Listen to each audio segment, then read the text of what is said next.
Start recording. And yep, I think we're good. Sweet. How's it going, folks? Welcome back. We are here for episode 12. 6 fucking weeks, dude. Yeah, it's tripping us out, so this is awesome. Hopefully you guys can make it. Hopefully we got some people here that want to join the chat and join the conversation, because we got some limited content today. We're going to be riffing it up and just kind of letting it loose. I mean, generally speaking, this is already a podcast that's unscripted, and we kind of just riff anyway. But yeah, feel free to chime in if you guys want to talk about something in particular, or you want to request anything for us to review, and we can check it out for the next week's episode. That'd be great also. But anyways, Danny, where can they find us at? Right, yes. Still on Spotify and Apple Podcasts. You can find us on YouTube, Facebook, and Twitch. Sweet. We do our live streams there, and then also you can get our updated posts on Instagram and Twitter. Oh yeah, we're trying to get better at updating clips to the Instagram. It doesn't take a long time, but it takes enough time to carve out, you know what I mean? It really does. I mean, I stayed up the other night just doing it for like 2 or 3 hours. Of course, I was doing multiple episodes and shit. And multiple podcasts. Yeah. But yeah, we'll start pumping out more clips, because I realize those are nice little tidbits for everybody to kind of easily digest and get interested with. So also, what's up, Roland? What is up, dude? What's up, Roland? Welcome back. So yeah, we're also sorry, last night I just realized me and Roland were supposed to play a game last night, and I fell asleep, so my bad, dude. I was like, yeah, I'll be there in a minute, and I just ended up passing out. So sorry, bro. That's hilarious. He's like, yo, are you there? You guys are audio chatting on an earpiece? You guys had a mic or? Well, we were, but then he got offline for a bit, and we were gonna continue playing. And then he said he was gonna come back, and then I was like, yeah, okay. He's like, I'll be back in like 15 minutes. I'm like, all right, man, cool, sounds good. And then I fell asleep. So nice. Right on. I can't believe you're wearing shorts, man. It's fucking hot. Can't believe I'm wearing shorts. I mean, can't believe you're not wearing shorts. That's what I meant. I don't even own shorts. Damn, you better go get some. It's hot. Yeah. I came up here in I'm pants. gonna be sitting here in my boxers next time. I can't. Like, you can't see me down there anyway. I came up in pants a little bit ago, and I was like, nope, not happening. Nope. Went and put some shorts on. And nah, dude, I wouldn't have thought about it until you said it. Now I'm like, oh, my lower body is so hot now. Now that's all you can think about? Yeah. It's like, hey, man, don't think about breathing. Oh, that's funny. Well, yeah, man, you got anything? I got a little bit to talk about, a few little things that we can kind of touch base on and kind of get thoughts on. I do have an interesting one. Okay. Nice. The new apocalypse conspiracy theory prediction. You heard of it? I haven't heard it. Enlighten me. Okay. There's a few different parts to it. They were saying that they predicted the Mayan calendar wrong or whatever, or there's an error when they were doing that or whatever. I think, don't quote me on any of this shit because I didn't research that hard into it, but it's supposedly it actually ends in November of this year. Okay. Which is the election. What ends, the world? Yeah, well, or civilization. Oh, the apocalypse starts in November of this year. Yeah. How many times have they guessed that though? So many times. What's interesting about it is because there's a lot of weird shit about Trump. Yeah. I was just looking this shit up. There's a book called The Last President from 1893. Supposedly, I don't know if it's a hoax or not, but it's over 100 years, 120 years 100 years old. Yeah, that talks about a guy born in New York with the name Don Trump or whatever, who becomes the last president. Crazy. Before the end of the world. There's also another book. What is it called? I have it open on my phone real quick because I knew I wasn't gonna be able to remember all this shit. It's called Baron Trump's Marvelous Underground Journey, and it's about Baron Trump, which is the name of Donald Trump's son. But this book's also from 1893.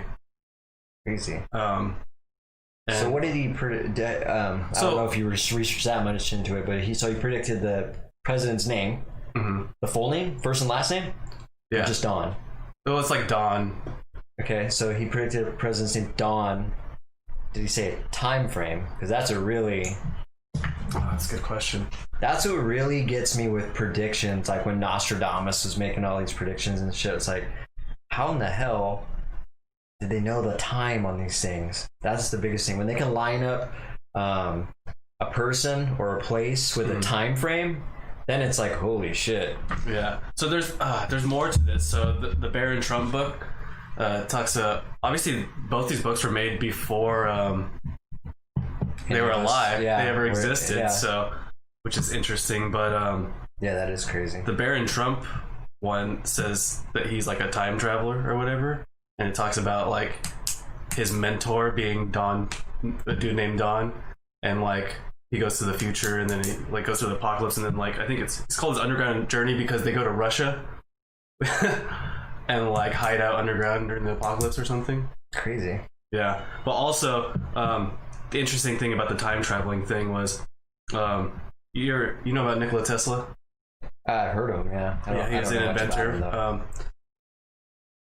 So he was like the dude that like made the Tesla coils and stuff. You see the pictures of him with like all the electricity and shit. Oh yeah, I have seen that. Yeah, so there's a lot of like conspiracy theories that like he learned how to tap into energy and like create energy from like basically nothing, or just like the atoms in the air and shit. Crazy. But part of this conspiracy theory is that he may have invented a time machine or something. But what was interesting is when Tesla died, the like, I don't know if it's the FBI or the CIA or whatever, they like raided his stuff and took all his documents and stuff and didn't release them to the public. And the person that was in charge of that, or was a part of that, was Donald Trump's grandfather. Oh really? Yeah. That's real? Mm-hmm. That's fucking crazy. Yeah. So that was a long time ago, right? Yeah. I don't remember when Nikola Tesla died, but Long time ago. yeah. Roland was asking, whose prediction is this in the 1893 book you're talking about? Let's see, who's it written by? Roland wants to fact check this shit. So better buy your food buckets and silver drinks. Good. Yeah, good point. Yeah. So, Tesla invented a lot of the stuff we use today. Yeah. His name is Ingersoll Lockwood. There you go. Ingersoll. It's always been That's a unique name for me. I've never even heard that name before. I have, there's a very popular company that's Ingersoll. I just can't remember if it's an electric company maybe, or it's local, I believe, maybe. Yeah. Yeah, it's interesting. So what do you think about all that? I mean, I just gave you like a brief overview of it was just interesting because a lot of those things are like, have like weird kind of links, you know what I mean? That's like very strange, you know? Yeah. So the link between Donald Trump's grandpa, I don't know if it's his grandpa. It might have been like his uncle or something, I think, though. Actually. Okay. I think I was just looking at one of his late relatives, rather. That's very interesting because the fact that he predicted a person named Don was going to be president. Don and Barron. And Barron. It's fucking crazy. Yeah, when you start predicting names like that, before they're born, I mean, there's no way. I guess technically he could have gotten that information from his grandpa if he said, yeah, if I'm ever going to have kids, they're going to be Don and Barron. Yeah, and that's true. That's how he could have gotten the information. Yeah. But the likelihood of that is pretty slim, but still, I guess that's a possibility.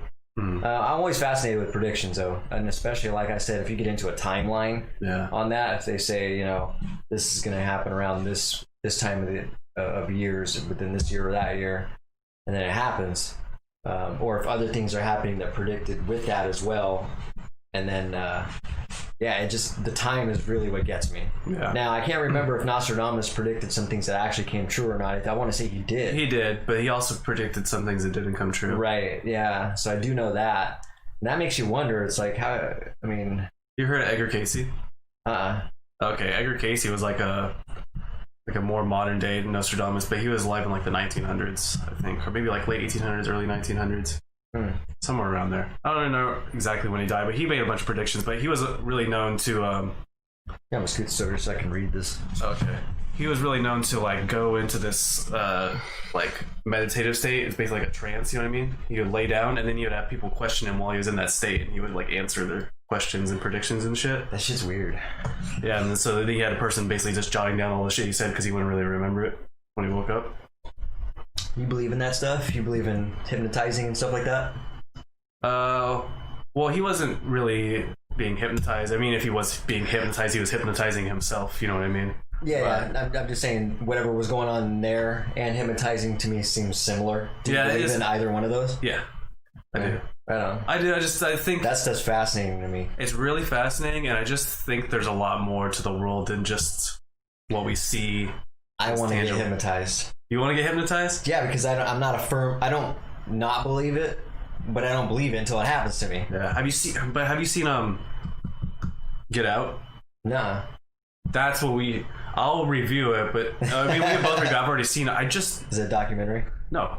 What is it? It's a movie that's by what's his name? Jordan Peele. I think I was telling you about that. Oh, okay. It's about hypnosis and mind control. Okay. Crazy. Yeah, if it's about hypnotism, if that is a word. That is, yeah. Yeah, that's very fascinating. It's a very cool movie. Yeah, we should the mind is powerful, and we're generally speaking a weak-minded culture now. Yeah. Also, there's like some released documents from like the FBI or whatever. I don't know. I always get them mixed up, FBI, CIA, or whatever. But they basically released these documents that said they were like trying to find people that could do this type of projection, basically, with their mind. For like remote viewing. I think I did tell you about this before, right? Remote viewing, where they can like. Well, I'm very familiar with psyops a little bit, so astral projections and cognitive stuff. But I mean, if the government has a program, they're spending millions of dollars to try to formulate this. I think that there's more to it than they're letting on about. You know what I mean? Oh yeah, absolutely. And I think it's very normalized to kind of make fun of it, so that people, you know, are like, whatever, it's stupid to believe in that. So that's how you get you won't people, look into it. Yeah, that's kind of how you get people to not believe in stuff. You kind of make fun of it and scrutinize it a little bit. And, yeah. That's really what they do with conspiracy theories. They always mock them, and then people bandwagon and they start mocking people with conspiracy theories. Well, the reason for that, I think, is because it's a majority thing. So you want to be part of the herd. You want to be what's in, what's trendy. Yeah. And so you don't want to be the odd person out. I talked about this a little bit in the last episode regarding plant-based diet, but it really fits every situation. So when you create that culture of, you know, this is what it is, and if it's not, it's silly. You don't want to be the person that goes against the grain on that. Typically, most people don't. They're just they're afraid to not fit in, which is unfortunate because a lot of things don't ever get exposed. And a lot of truth always gets hidden that way, I think. Yeah. Roland says, so you had an outer body experience. Dude, you should write that down, and I want to have that conversation with you when you actually come in and talk to us. I'm very interested in your outer body experience, man. I've definitely heard of that shit, and it's very interesting to me. Have you ever had, this is kind of getting the same kind of subject. You ever had those dreams that come true? Like deja vu, kind of. Oh yeah, I've had deja vu. But I mean, like you remember the dream and like the detail. You ever had like an event happen that literally just happened in your dreams before? No, just the feeling of just like deja vu, where I feel like it. I swear this has happened before. Like, you know, every little detail seems very relative to something I've already done. Yeah, it's like, how can that be? I've literally had a couple of dreams that have totally come true. Like, literally happened. That's like crazy. The weirdest fucking thing. Yeah, it's like deja vu, but like worse, because it's like instead of being like, I feel like I've been through this before, I'm like, I fucking remember this. I had this dream.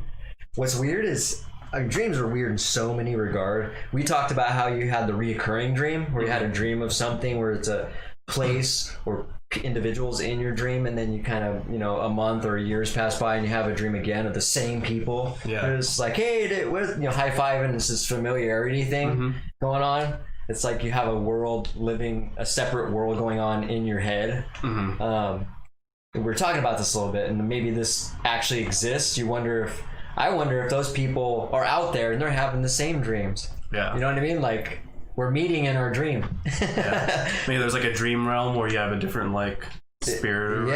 Or your spirit is like attached to that.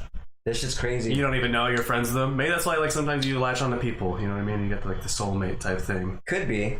What's weird is also having, I don't know if this is weird for you, but like this happened very recently to me. I'm having dreams with people that I've never met. Yeah. I know them like on Facebook or something, like Facebook friend. Oh, really? Yeah, and they're in my dream. Like that. And I'm like, what the fuck? I've never even met this person. How are they in my dream? Like, I've already constructed how they talk, their demeanor, their mannerisms. So what you like, need to do now is you need to meet them and see if they talk that way. I've been trying. You're like, hey, I know we've never met before, but can we do like a Zoom call? I gotta check something out. They're like, what's this all about? That's funny. Yeah, dreams are just crazy, dude, in all aspects. So yeah, we'll have to, I don't know, man, we'll have to review like a good dream documentary at one time too. Yeah. Get that, because I mean, there's so many different things to, there's too many layers when you're talking about dreams and the mind in general, really. Dreams are like onions. Sour. Sour? Or Not sour. Oh yeah, I was like, onions aren't sour. Sharp. What's a good word to describe an onion taste? Bitter? It's not really bitter. It's I don't know. I guess maybe kind of. It is like a sharp. There's so many words to describe food. Tart, sweet, sour, bitter. Yeah. It's not bitter. Harsh. I don't know. I don't know. What is the word to help us out with that? If you can find a word to describe the taste of an onion, what would it be? Right on, man. Well, anything else we should elaborate on this topic? Anything else we missed? The only other one thing I wanted to say was the way that Edgar Casey was saying that he could like predict the future and stuff. So he was saying that when he went into this state or whatever, that time didn't really exist. That like time is basically an illusion of our minds. And that like when he went into the state, he could literally see everything all at once, basically like everything that ever happened or ever would happen. Yeah. Existing all at once, and just basically had all the information just there and access to it. The thing about that, so I'm interested in his statement about time as illusion of a mind. So that's true, but I think it's also not true because our bodies age. And so it's not unless we're imagining that. Yeah, that's proof that time exists. In your mind, I can see that totally not existing. Well, maybe if your spirit exists, maybe your spirit exists in this like kind of timeless realm. Yeah. And then you kind of go live out these stories where time is an illusion in the story. Oh, I see. Okay, that makes more sense. That's kind of my thought process, is maybe it's like that. Maybe that's what he meant, yeah. Yeah, because the theory that time is an illusion, that's not true, really. We're living in a world that is so the time is constructed. It's human constructed. You know, we've made a way to, you know, keep track of the time of day and how we live our lives. But the time of our bodies growing up, getting old, and decomposing is very real. Yeah. No. I mean, it's real. It's definitely real to us. Yeah, but it could be. It could just in be that realm. This could be. We can find out in an afterlife that was all just like a dream, basically. Yeah, you know, ideally that would be nice if it was, right? Yeah. What I mean, shit, and we're tripping out about the dreams we have. Can you imagine that? That was a long, intense dream. You know what? But I had kids in that dream. But people that like people that have like out of body experiences, you know, they say like they're going towards that realm. You know what I mean? They're like. Yeah. I feel like it's like my long lost home that I had forgotten about or whatever, you know what I mean? Like I felt like completely at peace and that's where I was supposed to be. Yeah. So. Yeah. Or they were like, it was a really familiar feeling. So I wonder if you go back to it and you're like, it doesn't really surprise you that much. You're like, okay, that was an experience, you know what I mean? Yeah. Because like if your like soul is like eternal, you know what I mean? Like 20 years is like that, you know what I mean? If your soul has existed for, you know, billions or trillions of years or whatever. Yeah, it's an interesting concept. That's why I think we were talking about this last time a little bit with psychedelics. Mm-hmm. It just kind of opens your mind a little bit. Yeah. Well, not a little bit, but depending on which ones you take, yeah. I've heard people having similar kind of thought processes from taking DMT for sure. Yeah, DMT. Maybe we should do that on an episode. You want to just drop some DMT? Get a live reaction. Just a raw episode. We'll have drooling on ourselves and shit. It's just gonna be a 2-hour episode of us just fucking drooling on ourselves. Holy shit, that'd be hilarious though. Yeah. Watching that on playback. We'd have to have somebody on standby. Yeah, I'm too scared, man. Just because I had those bad trips on shrooms. I know it's completely different. People usually say that you can't really have bad trips on DMT, or it's not really the same as other psychedelics, but I'm still fucking terrified of it. Oh yeah, absolutely. I'm still scared too. Anytime you have a bad trip one time, you get scared. Of course, I had the bad trip and then fried a little bit after that too, but wasn't very smart. I've heard people say when they take DMT that like time kind of ceases to exist and it just feels like an eternity. Yeah. And that sounds terrifying because you come back, it's only been like 15 minutes, but you're like, you said like Gandalf coming back. I lived in Eon or whatever. It totally feels like that for me too. Yeah, and then you have the long trips too where it literally lasts like 10-12 hours. Yeah, when I tripped last time on shrooms, it was like 7 hours or whatever. It felt forever. Yeah, it is a long time when you're fucking tripping out. Mm-hmm. So yeah, that'd be funny to do that for sure. Roland said, I don't know, you missed what we were talking about. We were just talking about doing an episode where me and Danny dropped some DMT. Yeah, we were also talking about Edgar Cayce and the spirit realm and whether that exists or whether time actually exists. Yeah, shit like that. We're getting all hippy dippy over here. I tell you what, we'll have Roland over here. You two drop DMT, I'll watch. Okay. Take notes. Down. I'll get the DMT rolling. We're gonna have a real outer body experience, my friend. That shit's illegal too. You just do it on the podcast. Just doing illegal drugs. They can't find our location, can they? I'm pretty sure they can. Oh yeah, of course. That was a stupid question. Oh. Oh man, good stuff. Well, we should definitely. I think we'll review something regarding that. Yeah, we should watch Get Out, and then we should watch some other stuff like a dream documentary, DMT documentary. DMT, exactly. There's a few things we can get on. You have never seen The Spirit Molecule? No, I haven't. I think that might be on Netflix as a documentary. That's first time I realized that Joe Rogan was into psychedelics because he talks about DMT on there. Nice. I wonder if he talks about his DMT experience. Have you heard him talk about his DMT experience? Oh, yeah. Okay. What was it like for him? Do you remember? Kind of the same as what everyone else says. Kind of as explaining, it's like you go into this other realm. Basically, he's like saying how like most psychedelics, you're aware that you're tripping. Yeah. But he's like, you basically just go to a whole other place when you take DMT. You know what I mean? It's like being in a dream, basically. Oh, that's one. We need to watch that, actually. There's another. Oh, that would be a great one if we're talking about a DMT documentary. Brian Rose made a documentary called Reconnect. Mm-hmm. He's got a lot of big names on there, too. One of the people I can think of off the top of my head is Dorian Yates. He was Mr. Universe at one time. Mm-hmm. He is big into DMT and just substances, let's put it that way. But yeah, that guy's pretty intense, man. He was an intense dude, but that documentary looks good. You know what's really interesting about DMT is a lot of people, Joe Rogan talks about this, I'm pretty sure too, is a lot of people on DMT see these entities when they're on DMT. That's crazy. And that would be fucking scary. And they're like watching them and shit. And it's like people are like, sometimes they feel like the entities don't want them there, like you're not supposed to be there or something, but it's like a universal experience. That's not scary. Yeah, but the interesting about it though is that multiple people are experiencing that. How the fuck are they experiencing the same thing? You know what I mean? Like Yeah. Well, it's kind of like that episode I was telling you about how we were all frying around the bonfire, and we all seen that one flame. Yeah. I don't know if that was real or if we all just imagined the same thing because we were on the same mind fuck at that time. Yeah. But that shit felt real to me to this day.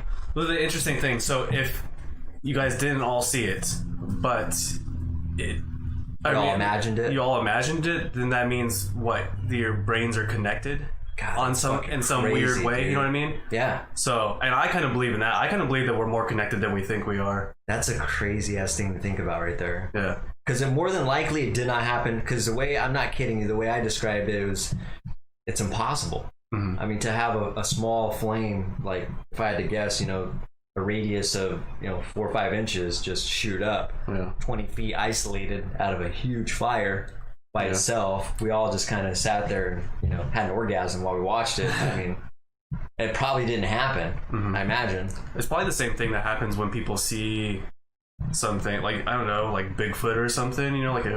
Like 3 people are like, "Dude, we've seen Bigfoot," and then it was like, "We've never seen any actual proof of Bigfoot."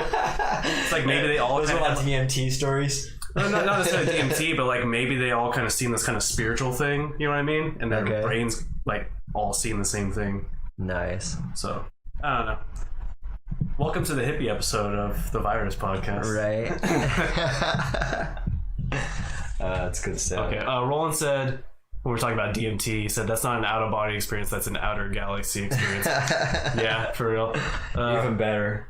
Joe Rogan talks about it with almost every guest, and there's a second DMT that natives in South America cultivate from the backs of toads, and it's supposed to be more intense. Are you talking about I've heard ayahuasca? about that. Yeah, I think so. That's actually what they did in Reconnect, actually. Yeah. So So you just ayahuasca. corrected me. It was ayahuasca. So what ayahuasca is they basically get the DMT and they make this drink basically where the DMT binds to this other something, and basically it makes it so your body digests it slower, so it lasts for a longer period of time. Because like when you smoke DMT, it's supposed to only last like 20 minutes or something, yeah. but that's supposed to last like 10, 12 hours or some shit, I think. Fuck. Dude, that just reminded me, the person that really I heard talking about, so it was Brian Rose, but it was also Terrence McKenna that talked a lot about ayahuasca. Oh yeah, Yeah, are you familiar with that guy? he's. We should definitely get down on one of those documentaries. I'm sure, I don't know if there is anything with him on it, but there's gotta be. That guy really fascinates me, man. Terrence McKenna? He's a deep dude. Yeah, I think he has a brother or something, right? That still does kind of similar things now. Maybe. I don't know. Forget. I'm pretty sure he Is it live? Yeah. Okay. Nice. Yeah, I didn't know that. I do like Terrence McKenna's Me too. kind of thing. I don't agree with I don't know. everything, but I do like a lot of it. Yeah. For some reason, his voice penetrates my mind too. I don't know what it is about He his has a very voice. particular voice. Yeah. But the way that man speaks is fucking heavy. So Paul Stamets or Stamets. I know who you're talking about. He's that mushroom dude. He's from Shelton. crazy. He's like on the internet Is for he? sure, just talking about different types of shrooms and like this chemical that's supposed to. There's like people do microdosing. You ever heard of microdosing? I have. I'm not sure exactly what that is though. It's basically when you take such a low dose that it doesn't make you trip, but it positively affects your brain. Okay. There's a state in your brain called neurogenesis where your brain is creating new brain cells, and if you have low levels of shrooms, it'll actually cause your brain cells to grow. Huh. So people will take those, and it's like apparently it can kind of act like an antidepressant too. That's crazy. So what they'll do is they'll take like, I think it's like 1/10 of a gram or something of shrooms. It's so minute. Yeah, it's not supposed to be like, you're not supposed to. Have hallucinations. You're supposed to like be like, I feel better, but I don't feel high. You know what I mean? Yeah, that's probably the safest way to do it, right? For real. I mean, Work up a tolerance. yeah. Get to a half ounce. Well, apparently it doesn't really build up a tolerance at that level. Oh. So you can I think you can just do it Yeah. for a while. That's But apparently cool. there's another mushroom that isn't hallucinogenic called lion's mane that does the same thing in your brain, causes neurogenesis and stuff. And so you can buy that. I haven't tried it, but legally. yeah, Hmm. totally. Interesting. Yeah, they have safe shrooms too. Yeah, exactly. Lion's mane. So yeah. I thought you said safe rooms. Oh, he did say safe rooms. Oh, With they- therapists. Oh, okay. I thought you said safe shrooms. Safe rooms with therapists. Huh. Oh yeah, that's probably. I have seen something like that actually. More with LSD though. That's probably a good idea. Yeah, it could be. Well, not only that, I've seen them where they document it. They like talk to the individual while he's going through this trip. Yeah. He also talks about how mushrooms are linked to every aspect of evolution, to even how our brains have formed neurons. What's interesting about shrooms is genetically they're more closely related to animals than they are to plants. Hmm. Interesting. Yeah. Yo, what's up, Jordan? Haven't seen you in a minute, man. Good to see you join the conversation, dude. You caught us while we're talking about hallucinogens and psychedelics. I wonder if Jordan's ever done hallucinogens. Yeah, Danny wants to know if you've ever done psychedelics at all, man. It doesn't seem like his style. Nah, probably not. I can't see him doing it, but you never know, man. People try things different times. Yeah. Right on. What were we going to talk about? So, there's a few things we could talk about since we're kind of winging it.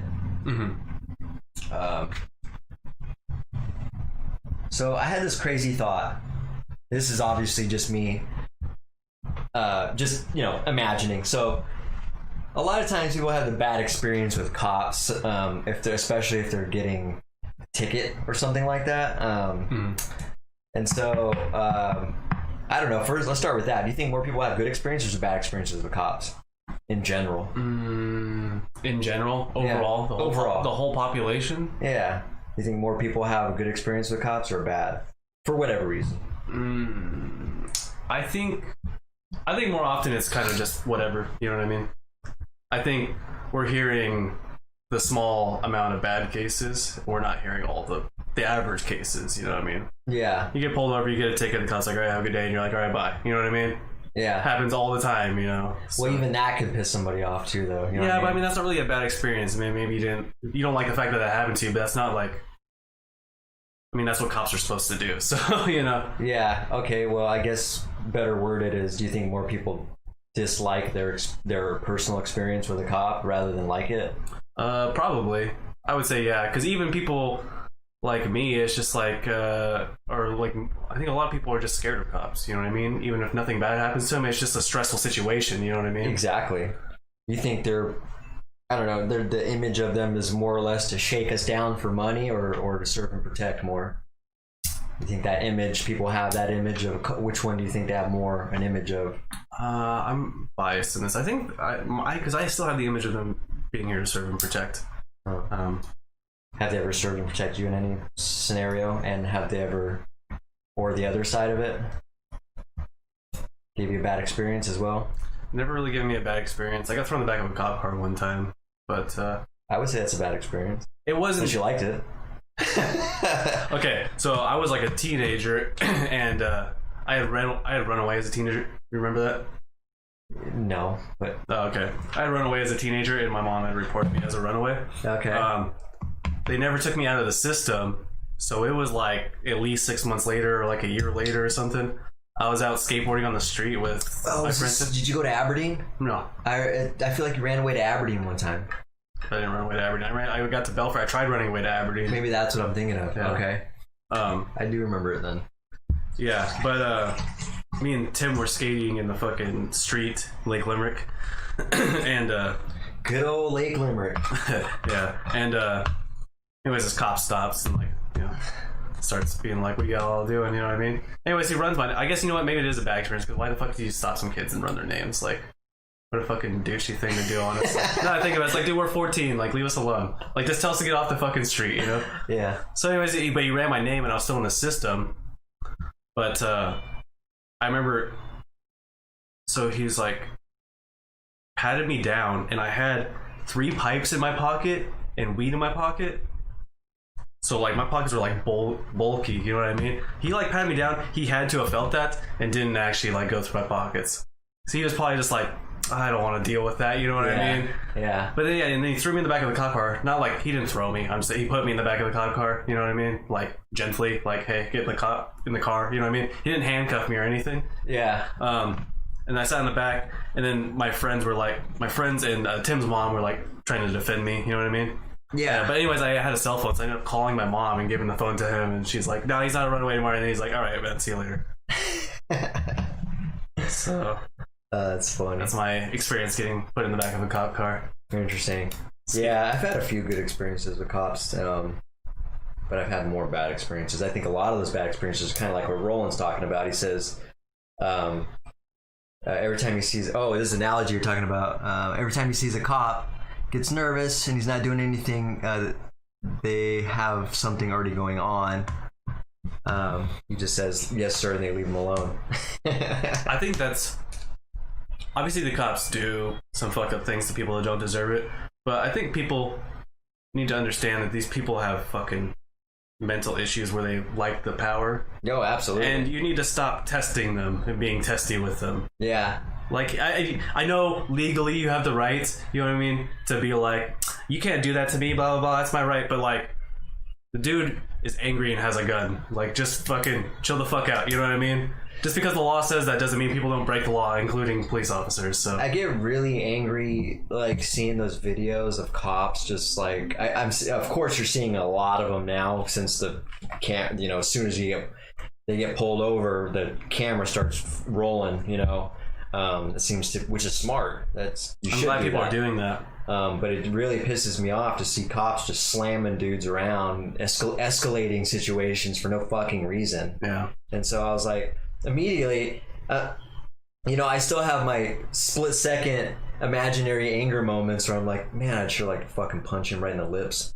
And I had this thought. I was like, wouldn't that be cool to, like, if you went to court, they gave you like an option to have an octagon fight with a cop that like the defendant and the cop, basically. Not so just tough, for fun. You're not so tough without your taser and your gun Exactly. now, are you, bitch? And obviously there's gonna be some cops that are beefed up and actually train and do all this stuff, but Yeah.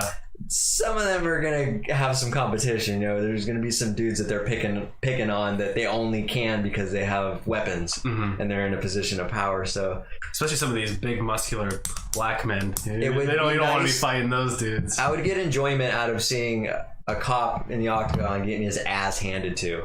I don't know why. I just Only if he deserves it, not just a random cop. Exactly. If he deserves it, but it'd still be fun. Even if there was a good cop out there and was like, yeah, I'll fight you, man, just for fun of it. What the hell? It'd be cool. I think I've seen a video of a cop fighting with someone, but like agreeing to fight with someone, and they just like Mutual combat. Yeah. In his uniform. Yeah. That is hilarious. I feel like it was years ago that I've seen it, but I'm pretty sure I've seen one video and I was like, dude, that's actually kind of badass, dude. Oh my god.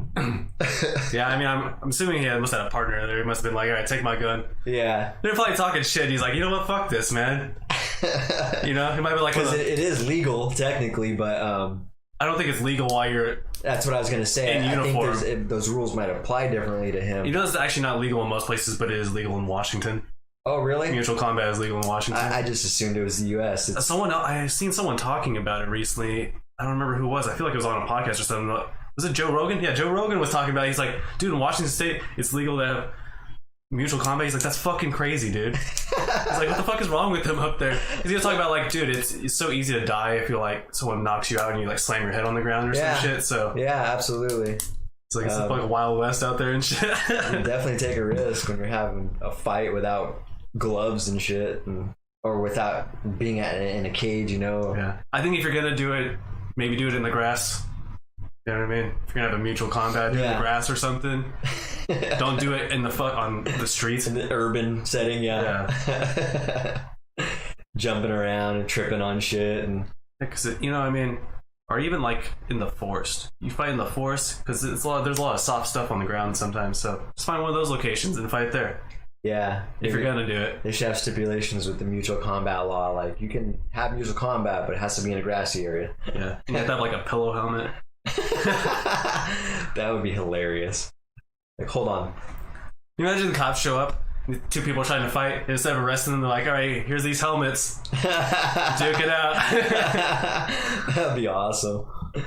Yeah, he's just gonna stand by.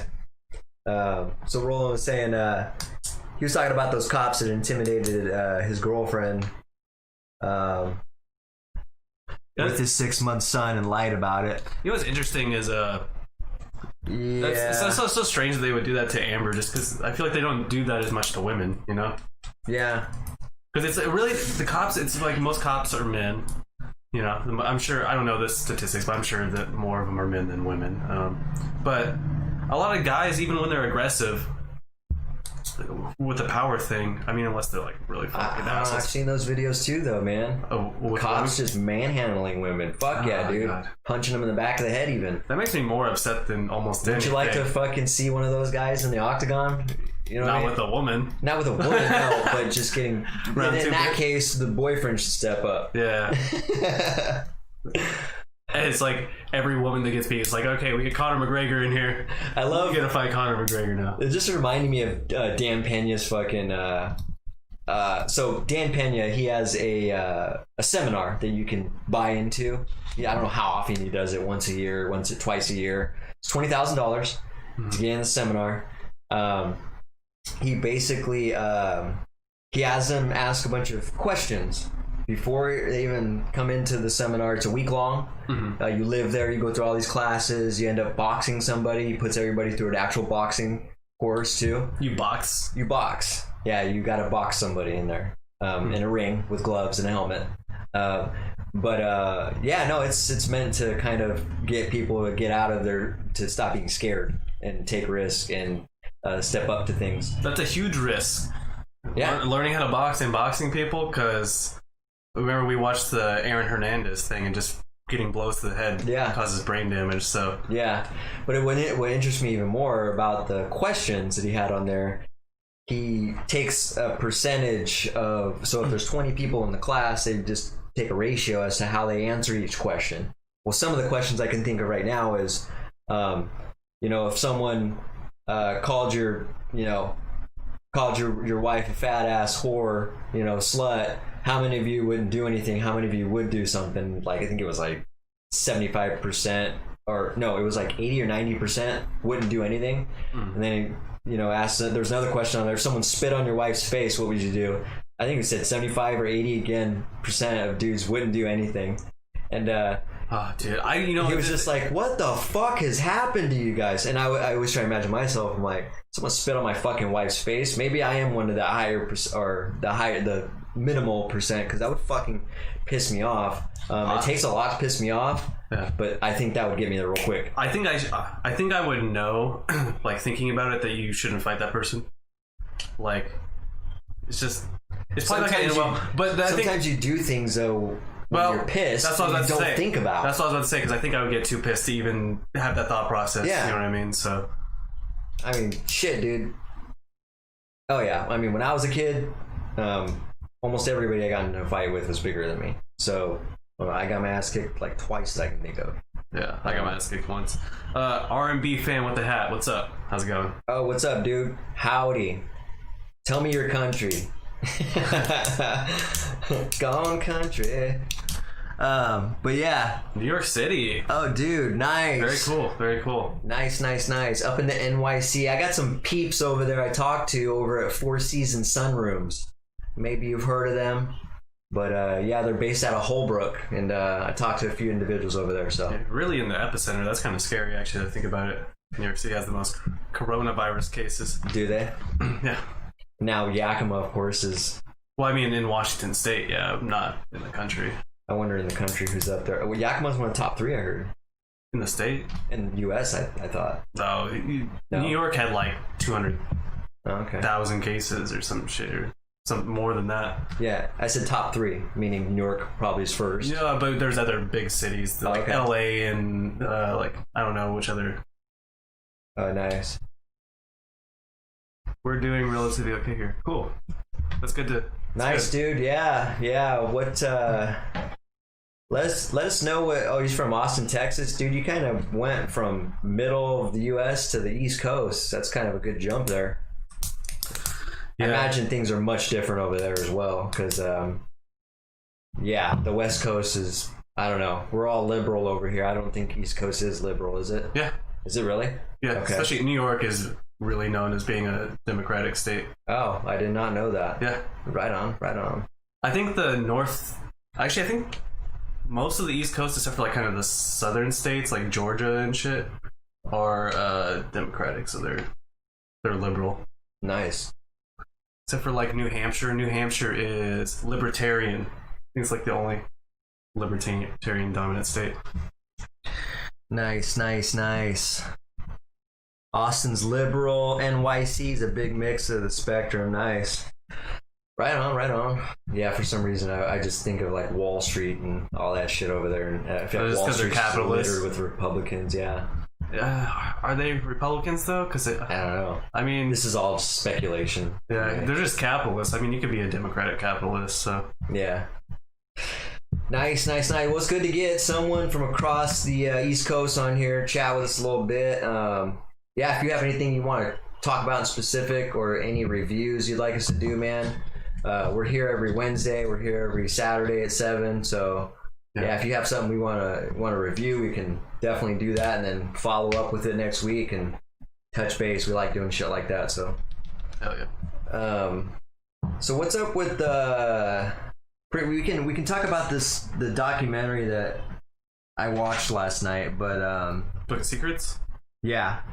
You know what you said that you thought it was boring. I didn't think it was that bad. Yeah, I said it was kind of boring. That's my okay. exact words. Oh, okay, so I didn't say it was deadly boring or anything. But paraphrasing. it had some boring parts. I guess when I mean boring, it just had some stuff I already kind of knew. Yeah, nothing was like a revelation. It wasn't like, whoa, I didn't know that. But yeah, since we're talking about it, so the first thing is I noticed when you enter the White House, I guess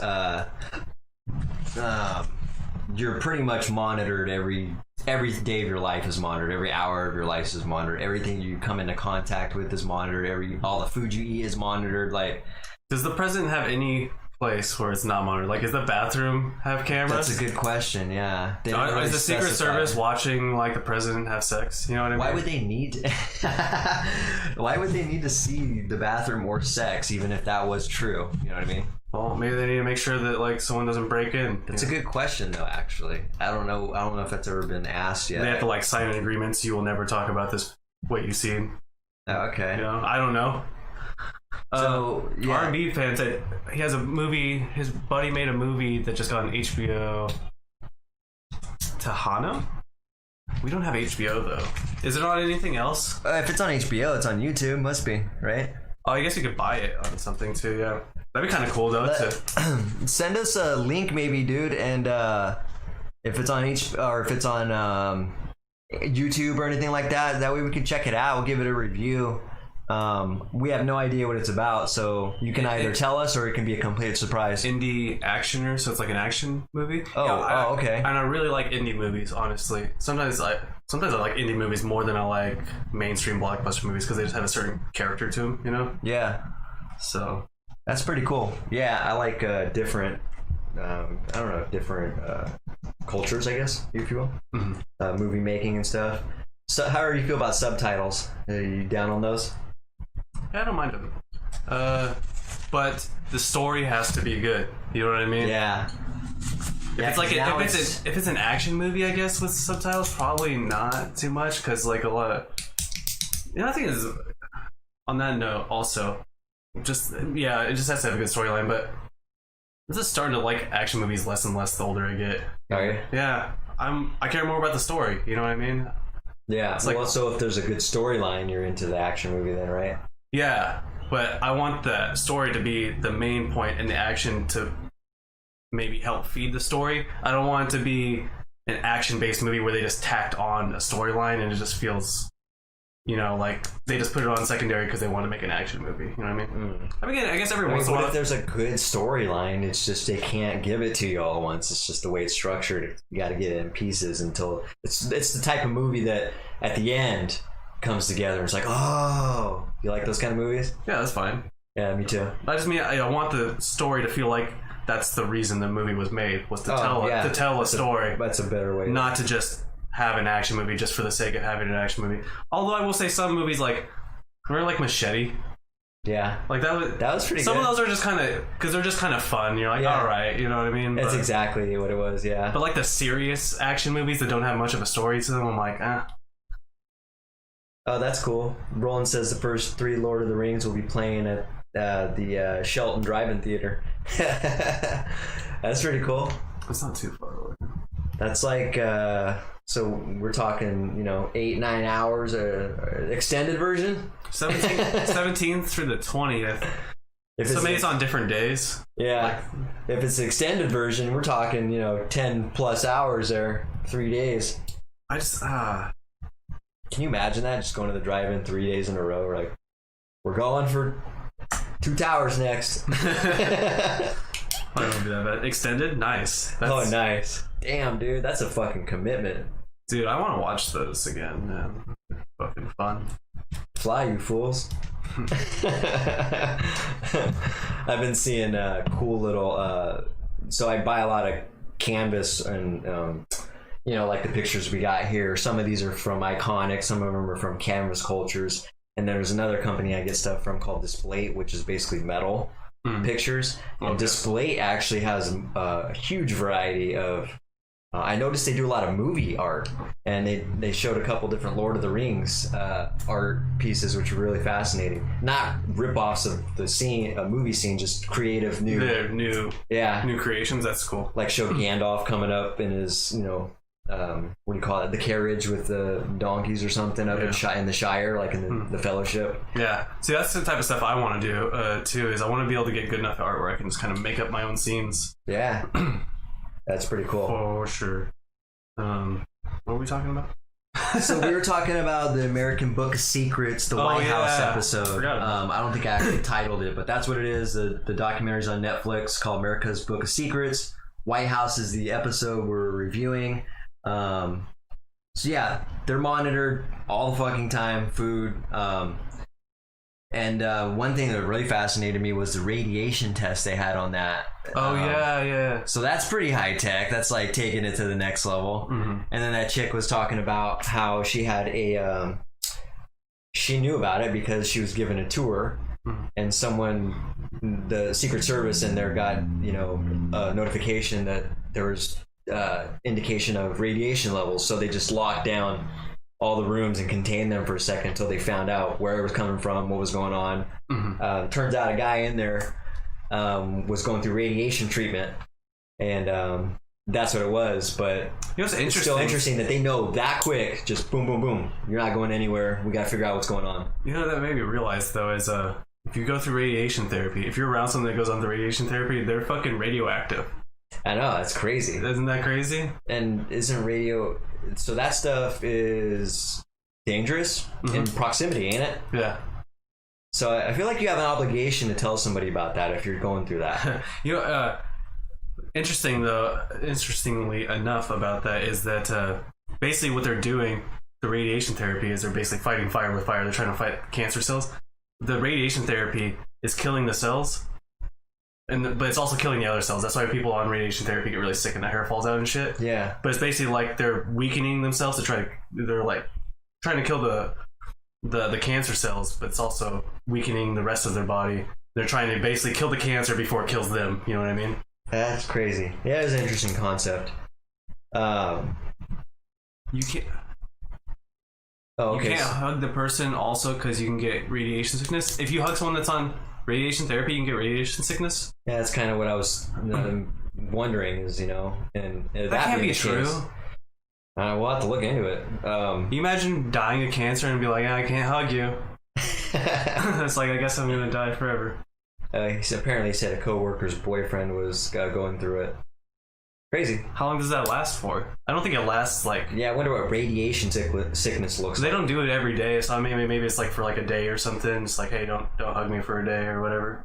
Yeah.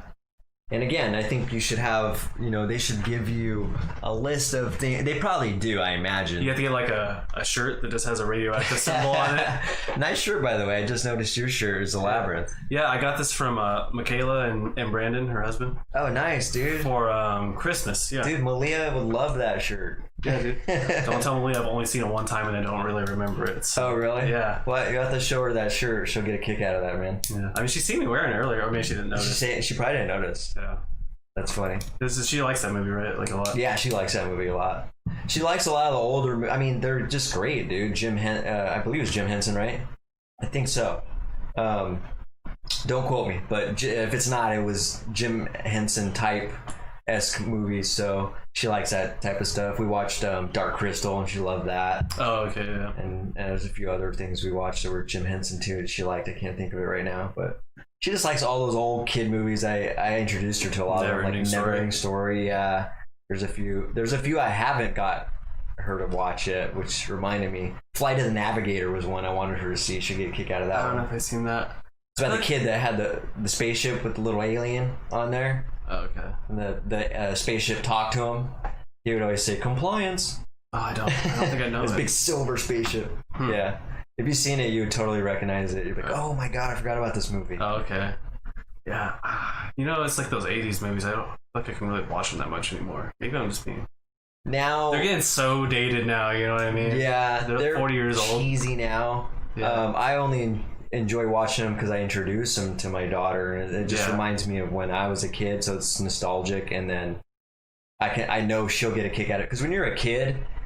Even though she's grown up with all this newer graphics and newer cartoons and stuff, she still, ironically, has an appreciation for all these older films, which is cool. I was like, oh, wow, I didn't think you'd actually like this. And she totally does. Huh. And it's all cheesy. You know? That is cool, though, that she likes it, because... Yeah, when she likes it, she's like, can I watch it? Can I watch it again? She'll, like, just rerun a movie. She's like dopamine, more dopamine. Exactly. More dopamine. Until she's a burnout on it. She's an addict. She's a cheesy 80s movie addict, yeah. But I would agree with you on that one though, Roland. I wasn't talking about cartoons, but he said 80s and 90s cartoons have depth, but new ones do not. That's true. Like Never Ending Story. No. About cartoons though. Not Never Ending Story. Land Before Time. Thank you. I knew I'd get it sooner or later. Land Before Time, dude, those movies are fucking sad. It's a good movie. Yeah, they are sad, aren't they? Yeah, dude, they're really fucking sad, dude. It's sad. Or like Lion King when Mufasa dies and shit. Like, Bambi. Yeah, it's just sad. I think Bambi's Fox old, and the though. Hound. Those are all sad, aren't they? Yeah, dude. Maybe that's what gets you so fucking engrossed in it. It's just it tears you down. And then at the end, just builds you up. Yeah, I still cry when Mufasa dies. Every fucking time, dude. Every time. Yes. That's awesome. I love it. I'm like, here we go. It's time to go. Bring the pain. Roland says he liked the new Lion King. I was asking you how that was. You said it was okay. It was good. Yeah, you said it was weird watching the mouths because dialogue, they were too realistic. Yeah. You get used to it after a little bit. I still haven't seen it. I'll have to watch that. Check it out. Yeah. But the original Lion King is a fucking masterpiece. It's kind of like what they did with did you see Mowgli or Jungle Book or whichever? I think it was I seen Jungle Book was better though. Was it? Yeah, because Lion King is even more. Lion King looks like a nature documentary. It's the same type of thing going on though. The animals are like CGI and their mouths are moving. But they have more character in Jungle Book. Okay. I think those are both by Jon Favreau though, so they're the same. By the way, Mowgli, that movie was good, but I watched it with my daughter and they had this real fucking violence. Well, it wasn't violent, but they caught me off guard with it. There was this little baby or a younger adolescent wolf in there that was likable, talked like a little kid and all this, fast forward through the movie, spoiler alert, fast forward through the movie and they have a scene where it shows him fucking decapitated and the head is just like on a spike. Holy shit. And I'm like, and I noticed Malia get startled because I didn't even have enough time to stop it. I'm like, she already seen it. Yeah. And like she's already been impacted by it and I was like, oh shit. What's that rated? I don't know. Like I seen that and I was like, this is normal to have a fucking decapitated head after they built character. They built this. That's like some shit in Game of Thrones, when they had like Ned Stark's head on a fucking, It's pretty intense, dude. And I noticed Malia was really sad about it. And I was like, damn, that sucks. I wish I would have seen that coming. I wouldn't have let her see that. Yeah. Just because of the fact that it's not even that I'm so much against the violence, because obviously I'll let her watch agriculture, gruesome shit. But there's a point to that. Yeah. Also, but I'm exposing that. There's a point. Also, she's probably mentally prepared before that. She's mentally prepared. It's just a different aspect, man. You're not building up a relationship You're not getting a because when you do an that, emotional connection. yeah, when you do that with a character and then it's traumatizing. I feel like maybe I don't know. It is. And it's there's- probably much more traumatizing to a kid. I don't think I've seen anything like that when I was a kid. So I don't think I have either. It's really shocked me to see that, and then now that you brought that up, I do wonder what the rating is on that because that was pretty fucking brutal.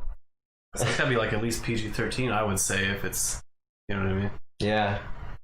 Shot Yeah. decapitated, realistic.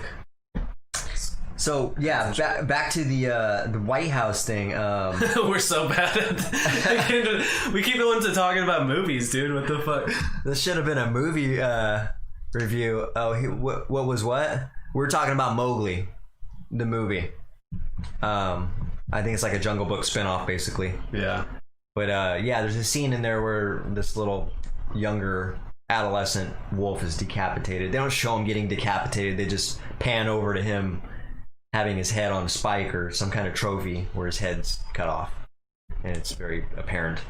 But yeah, so I guess when you also get into, so yeah, back to the White House. Basically, we're talking about how intensive your life is if you're part of the presidential family. You know, every aspect of your life is monitored.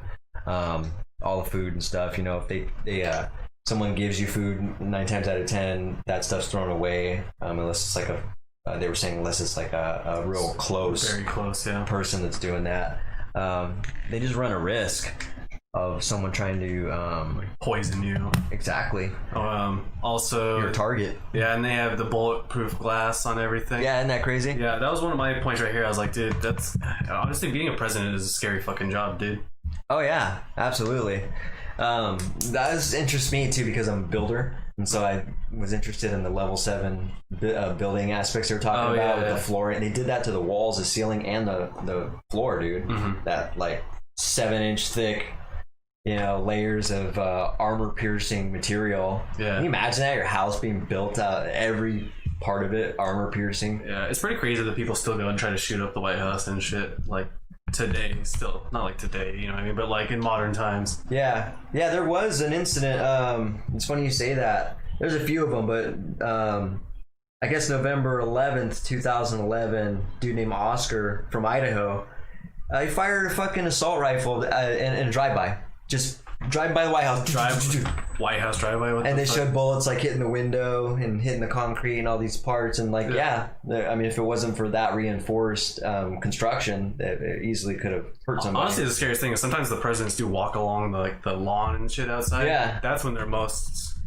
That being said, is every picture I've ever seen with the White House lawn or the fence, is it still like see-through? Yeah. Why don't they have like a concrete fucking wall there by now?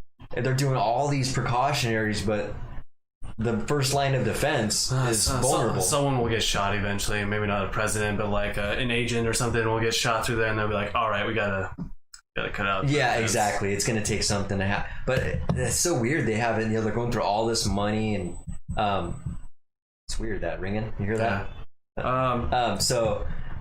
It's weird. They go into all these measures, and then the fence, though, is the only thing they leave. It's like, okay, the fence is fine. It's aesthetics, looks nice. They do have people stationed everywhere, but I mean, if it is a drive-by, what are you gonna do? Even if the president's out there, it's like they don't necessarily know someone's gonna start shooting out of a window of a car, or a vehicle that's just gonna, what if an armored vehicle just came barreling through the fucking fence? Through the fence? I don't know how sturdy that fence is. Maybe it's sturdier than we think. Maybe, yeah. It's interesting. But yeah, that, guys are doing drive-bys and shit. You hear about that dude on that documentary that tried to fly the plane into there? That shit was crazy, man. Mm-hmm. Then they were talking about how potentially the White House had some kind of anti-aircraft defense. Anti-aircraft, anti-missile kind of defense. That potentially shot him down. It definitely does. I believe that because...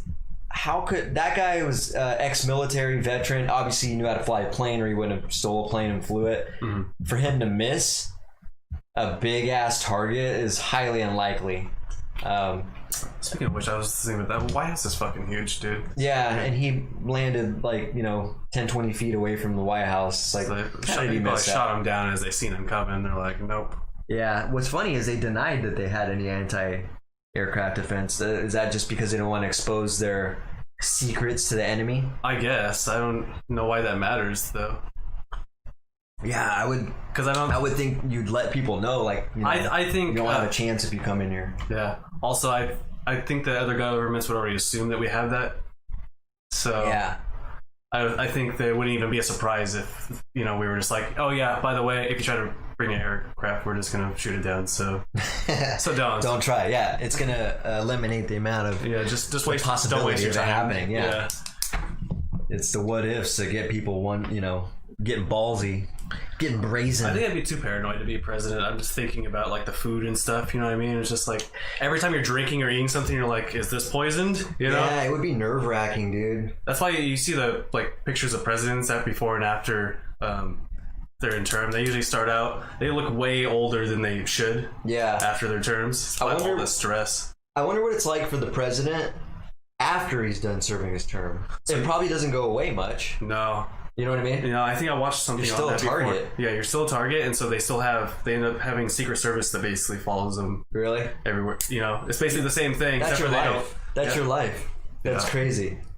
Yeah. It's a gigantic commitment. That is a It's huge not just like you're gonna be like, hey, I'm the president. All right, I did some cool stuff. Bye. Never see you guys again. Nope. Yeah, right. Your life is permanently Make this changed announcement, forever. It's like a PSA, like, okay, guys, I'm no longer in charge of all these big decisions. You can take me off the target list now. I'm good to go. So there's a new guy in place. Yeah, there's no reason to kill me because I have no influence anymore. Yeah, I don't think that's realistic. I think this is nerve wracking the rest of your life. You know what I mean? That would kind of suck. You commit to that for the rest of your life, basically. Yeah.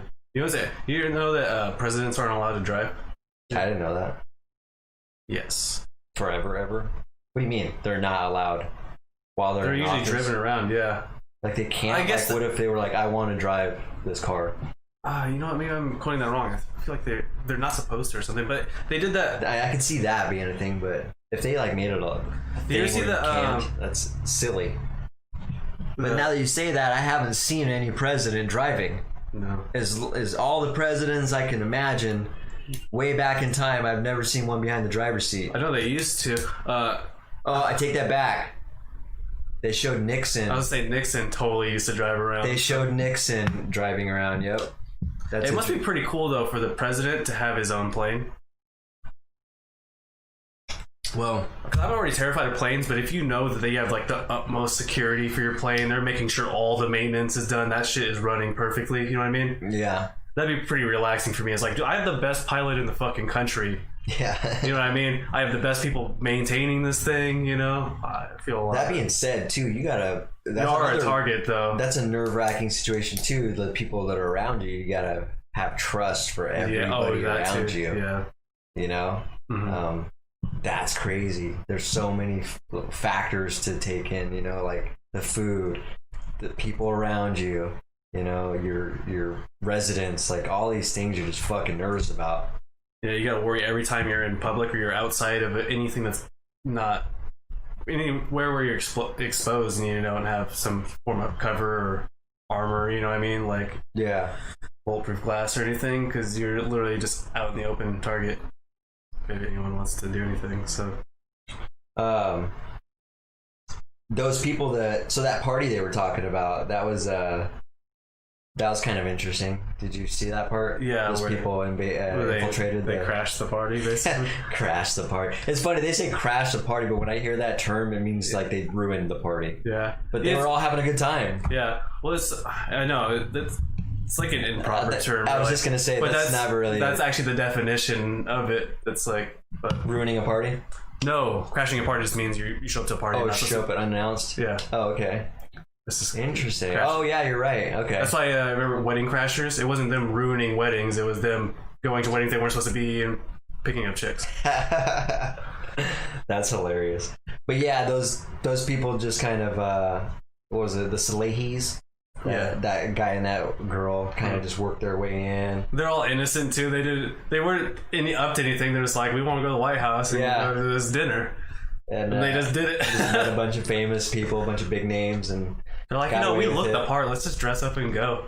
And then afterwards, they were pissed. Obviously, everybody, and I could see why, because they, you know, the level of security had been breached. Yeah. They go through all these precautions. They didn't seem to be pissed at the couple though. They were pissed off at they're pissed at the people, exactly. And he even said like a lot of people lost their jobs and or quit because they didn't want to be a part of that too. That's ridiculous. Yeah, how are you gonna do that? So, I mean. Yeah, especially like during Obama. People loved Obama, so... Yeah. Like, how are you gonna be that, like, negligent? I feel like... I have a suspicion that Obama was actually one of the bigger targets out of all our presidents. Because he was the first black president. First black president. I was really worried. Especially with all these racists being exposed now. It's like, holy shit, I didn't know there was that many racists out there. Yeah. I honestly... When he first got elected, I thought he was going to get assassinated just because he was black. Me too. I was really worried about it. Yeah. Because he seemed cool too, so I was like, I hope that doesn't fucking happen. Yeah. No, me too. And like I said, I always knew that racism was still apparent with some people, but obviously they're really exposing themselves now, which is so fucking weird. Matter of fact, we'll get into that here in a second too, because I did want to talk about some sadder news and some sadder shit that should be, I don't know, it's just weird. Yeah. Actually, we can talk about that now, because that's really... The first saddest news I want to talk about is that it's too fucking hot in here. It is extremely hot in here. Danny's hotter because he's got pants on. Yeah, I got shorts on, so... Anyway. Fuck you. But yeah. On to the serious stuff. It's a good segue. What I was going to say was the lynching. Dude, that's fucking crazy. What the fuck is going on here? What the fuck time period are we living in still? People are still lynching people? Unreal. They weren't, and now they are. It's like... Unreal. It is. And not only that, they're saying... it's kind of insulting to say that you're going to find someone hung and say that it was a suicide. A lot of these are being claimed that they're a suicide, and then the parents and the family members are like, it was not a suicide. There's no fucking way. Yeah, also, most people don't go commit suicide out in a public place. Oh, yeah. They don't hang themselves at home. Well, first of all, there was... So there was one individual. I can't believe someone got hung in Victorville. Yeah, in Victorville there was someone that was hung. We used to live like 20 minutes away from there, or something like that. Yeah. I've been to Victorville a couple times. I went there with I think I went with my friend Greg. I think his dad lived there, or someone's mom might have lived there. We went and traveled there at one time. Yeah, it's crazy, you know, that little town. Yeah, that I've been area. there a few times too. We used to go to the movies there. I don't know if you ever went with us, but I remember seeing like, the Pokemon movie there. They had a really nice theater, yeah. Yeah. No, I remember going to Ontario. That was a big area too.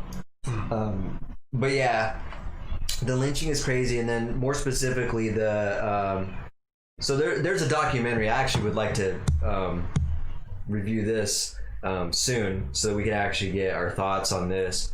It's a sad one. It's about so basically it's called, I guess it was a 2019 film. It's called Always in Season. It's about lynching, and it's about I guess one of the main stories in there is about a kid named Lennon Lacey, who apparently was a teenager found hung from a swing set in 2014.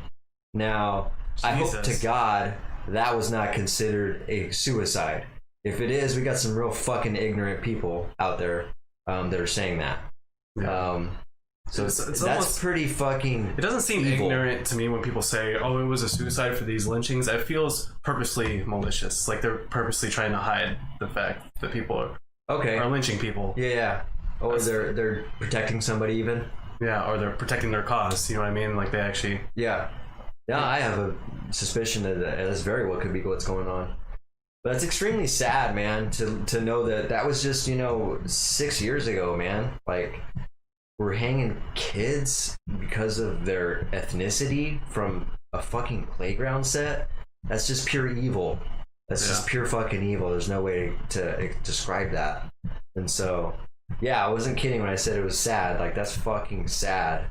And that's just one of many stories that we're hearing nowadays. Apparently, this is a relative, and this is very or relevant rather, excuse me, right now. And is it because of what's going on right now? People are making statements. That's got to be what's going on, right? Yeah, that's exactly what's happening.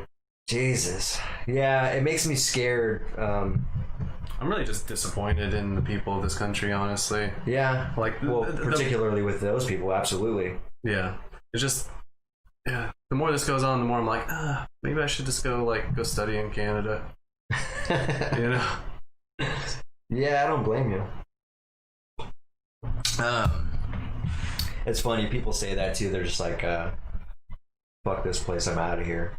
It makes me wonder how much of that's going on in Canada. Is it going on in Canada? No, not really.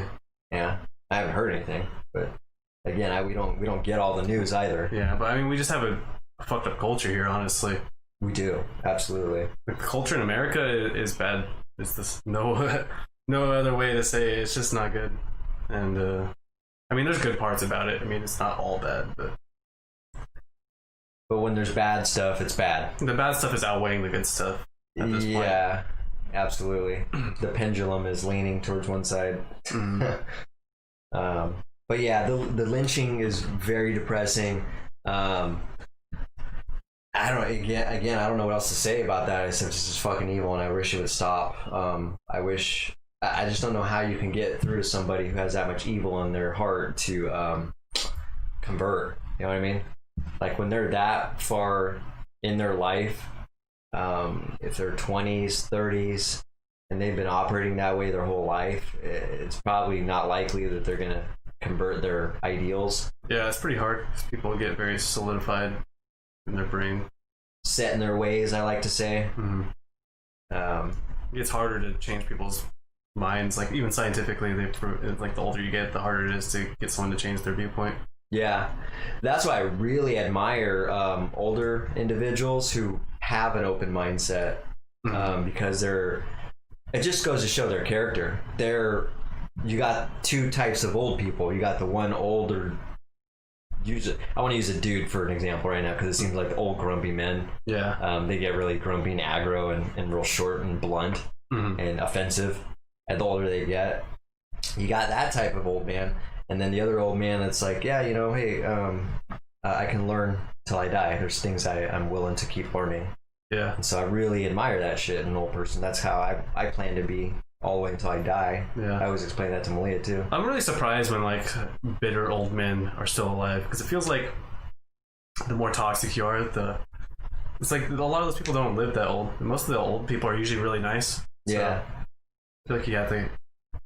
I feel like the stress of being that upset all the time is. There is an overwhelming amount of successful old men too, though. Does that make you wonder? Because obviously there's nice successful old men too, but there's a huge percentage of successful, entrepreneurs and business guys and CEOs that are just old and grumpy. Yeah, I think. Is that what it takes to be successful?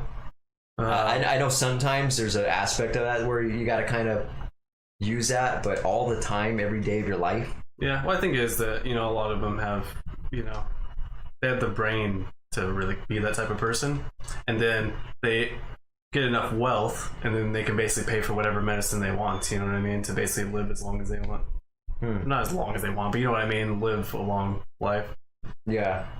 It's like, did you hear about, you probably didn't hear about this, but Mel Gibson, for instance, took his dad was like gonna die, took him to like Mexico or something and got stem cell treatment in Mexico because at least it wasn't at the time legal in the United States. I'm not sure if it is now. Huh. Stem cell research, that's fascinating too. Yeah. That's fucking cool. It is really cool. And it's a natural healing form. Well, it's a naturally induced form of healing. I don't understand why we're against it. I don't know either. I honestly don't know enough about it. I just know that it's a natural way of reconstructing elements of the body. I don't know if it's tissue or it's because you have organs. to get it. You have to get it from humans. So you have to get it from like babies or whatever, right? Oh, really? Yeah.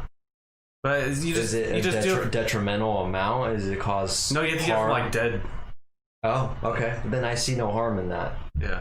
It's not like we're It's not like that movie, The Island, where they got a bunch of clones on the island and they're just using them for body parts. This is a little bit of a weird topic, but I think they should just do, like, if you're gonna have Planned Parenthood give out abortions, why don't we just take the stem cells from those, you know?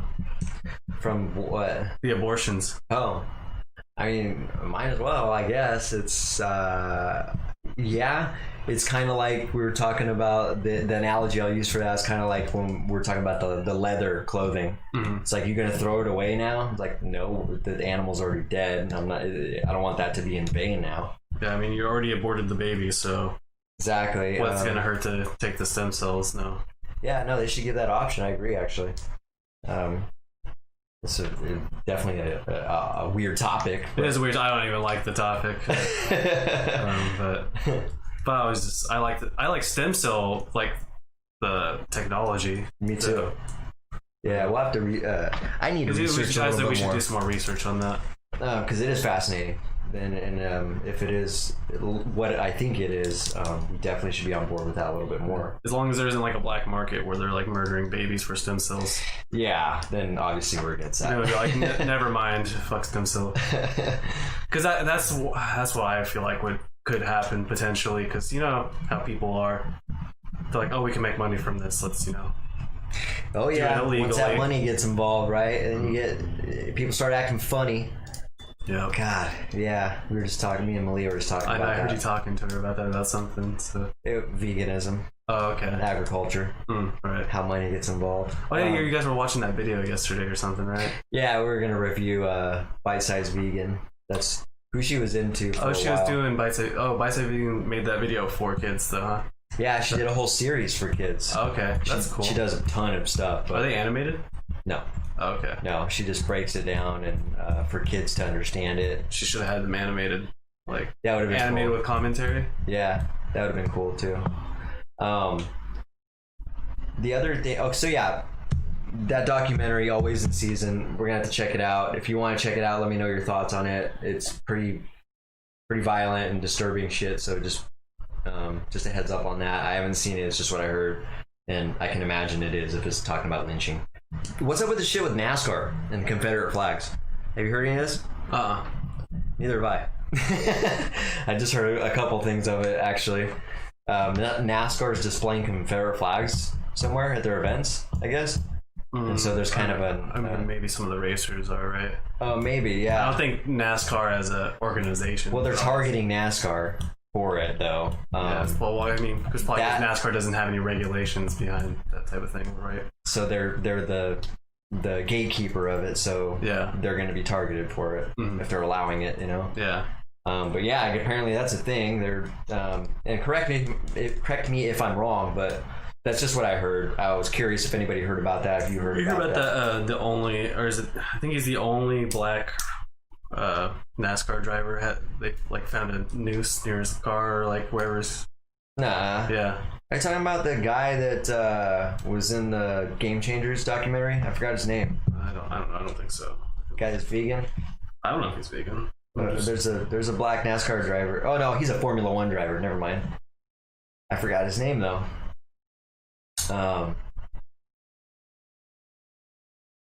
But yeah, no, that's crazy shit. It's crazy if that is happening. It's just this undertone of, I guess, relevant. Okay, so since we're talking about it, we're talking about racism, we're talking about lynching, we're talking about Confederate flags. I'm interested in, so we're living in a time right now where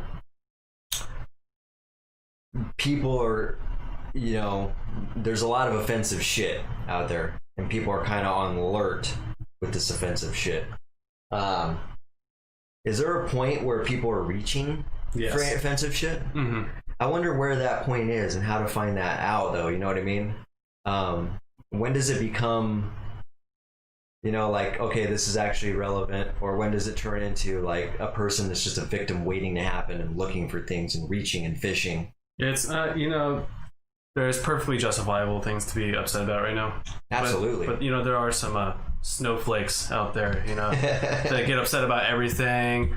They're the social justice warriors out there that Yeah. Can't even make a fucking like racial joke without them getting pissed off. Yeah, that's one thing I was going to talk about is you can't, to take it even further, you can't even use joke or words in descriptive form.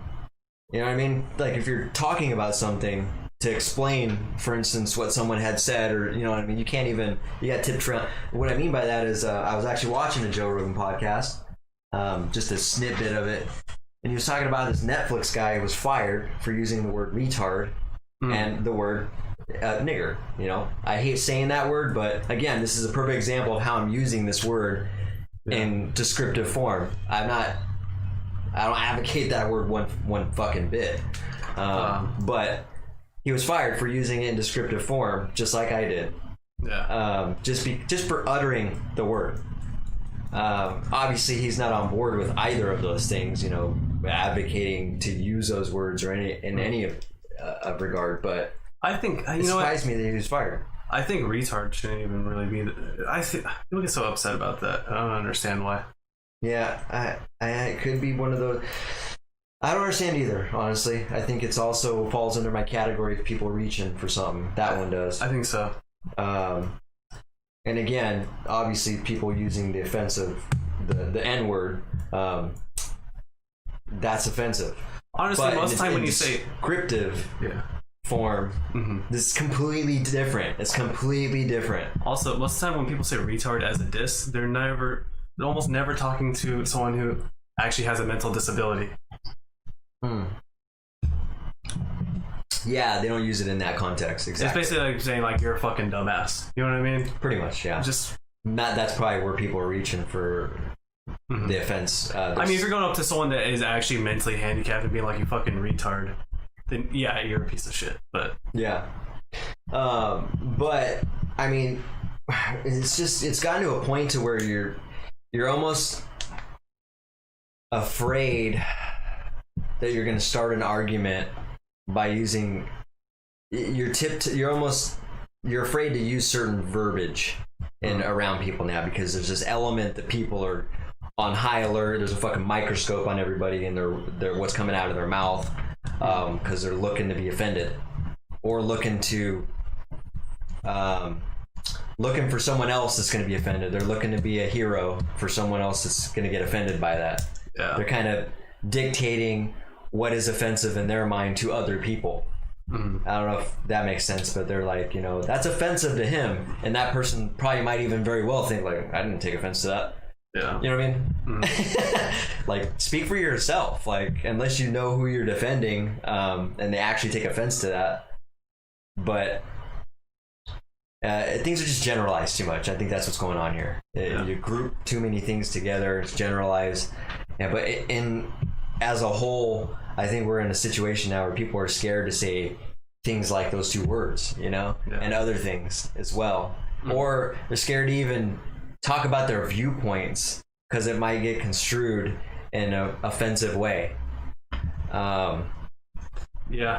I mean, yes. Right? I get it. There are victims. I get it. There's, like Danny said, there are things that are just outright fucking offensive and deserve to be addressed.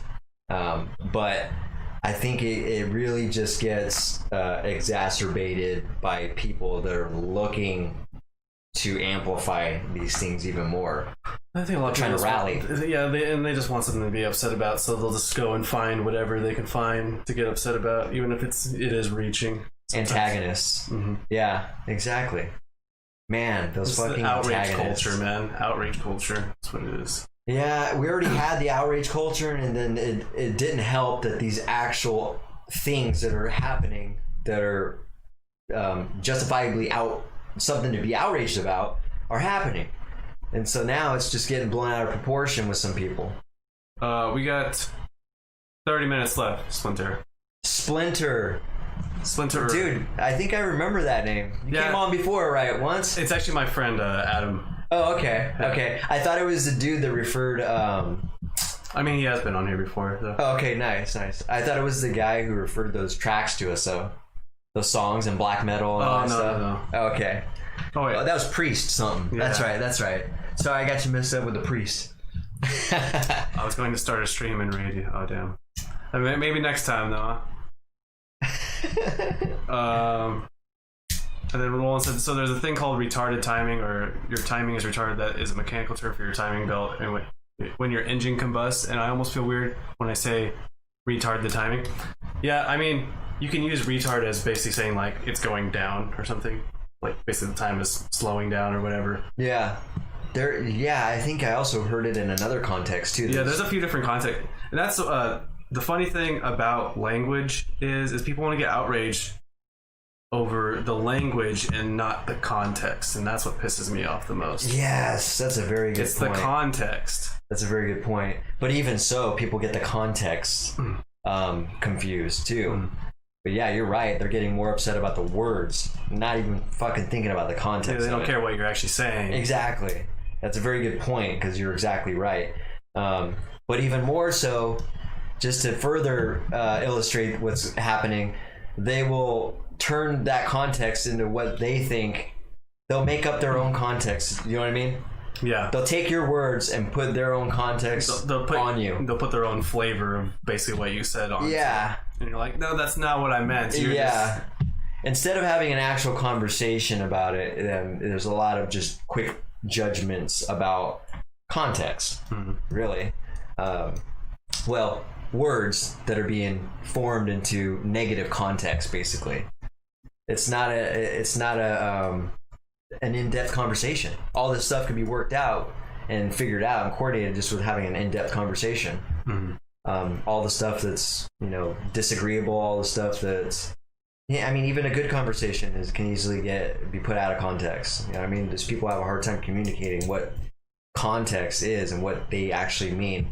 And then you got the whole thing about people don't even hear what you're saying, what you want to convey. You know what I mean? What you say to that person is being misheard, and how you want it to be delivered to them. So you got all these things that just construe the whole message. That's why it's real important to have a real conversation and get peel these layers off to understand where this person's mindset's at, what they meant, what you mean. You know what I mean? That's a real fucking conversation. So you should really be doing when you have a conversation with someone is try to figure out what the context is, what their intention is with what they're saying. If you're going to get offended, actually think about maybe what their intention was first. Yeah, absolutely. And in order to do that, you have to have an in-depth conversation. Yeah. Also, instead of getting outraged, if someone's intentions are good, but they said something offensive, maybe they're just ignorant, and maybe you should be politely educating them instead of just getting pissed off at them. Absolutely. Be like, hey, I understand you didn't mean it that way, but people, it's really rude or offensive what you just said. Yeah, a good example of that is when we were talking about the Black Lives Matter and the All Lives Matter thing. I was kind of putting my head into the mind of the person who was given the All Lives Matter thing. Some of them might have had good intentions, you know what I mean? But the placement, they just needed to be enlightened, I think. And I needed to be enlightened on why that could sound offensive and all that, because I didn't really know. So there's a lot of different. We were talking about that. It's nothing's black and white. Everybody just wants shit black and white and simple. That's the croc brain. That's the real primitive part of our brain. They want something fast, short, sweet, and they want to understand it. They don't want to pass. If they can't understand it, and then it goes to the fucking the main mass of past your midbrain into the main part, which I can't think of the name of that for some reason. But they don't want to do that. That takes up so much mental accumulation to actually come up to figure stuff out. Well, it's kind of funny. That just shows how lazy we are too. It's laziness, but it reminds me of a computer, which is kind of funny. Computers have binary, you know what I mean? Yeah. It's ones and zeros, and there's always 1 or 0. And in order to make more complex things, so that's basically just a true or false, which is called a Boolean. That's basically what people are doing with the same thing. It's the easiest form of data is yes, no, black or white. And in order for computers to make strings and stuff, you know what I mean? So basically words or something, Yeah. stuff that isn't just on or off signals.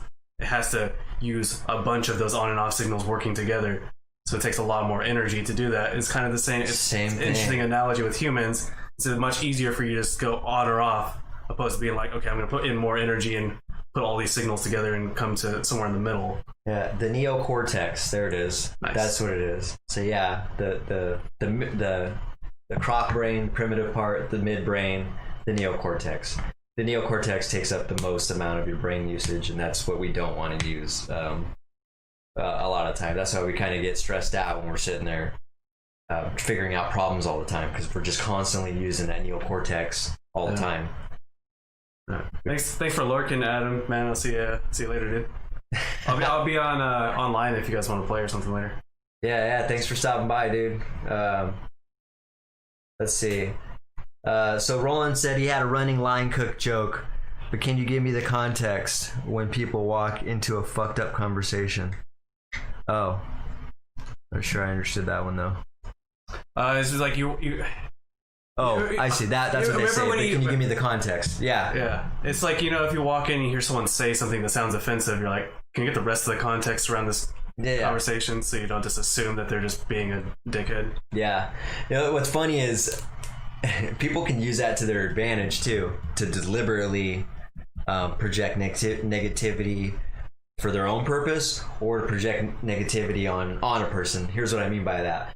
I got my first bad review on my business page. Mm-hmm. Well, the only thing the lady said was, took my deposit, wouldn't give it back, hasn't done any work. Okay, to the plain ear, that sounds pretty fucking deceitful, and sounds like I just robbed the lady. Yeah. There's a whole backstory to that shit. There's a whole backstory, and without burning up the time on this podcast, long story short, that lady, my response, I'll try to remember my response, but my response to that was like, hi, Jane was her name. Hi, Jane. This statement is completely out of context, so let me shed some light on it. I said, we went, gave you a bid, we took your deposit, we coordinated with your, the reason you didn't get your deposit back was because we coordinated with your insurance adjuster multiple times. We made multiple visits out to your house, put on a lot of hours into this job.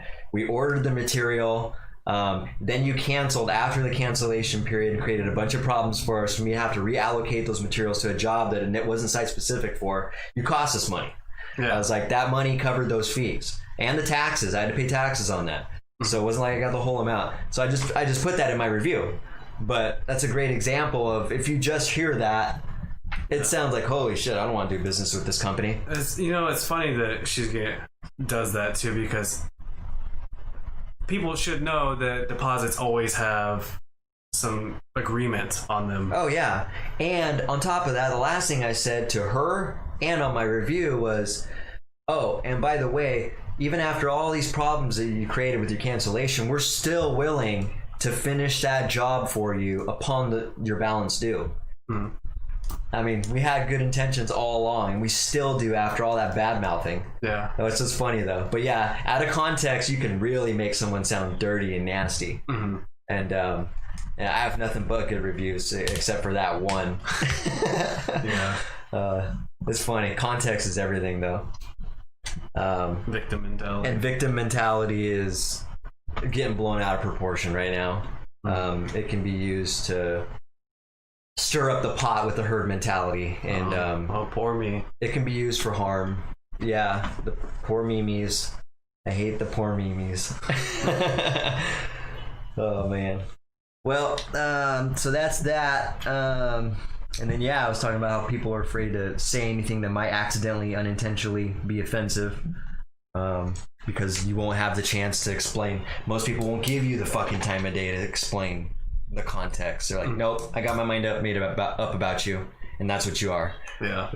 And it's like, okay, you never wanted to have a conversation or understand me, so I get your prerogative.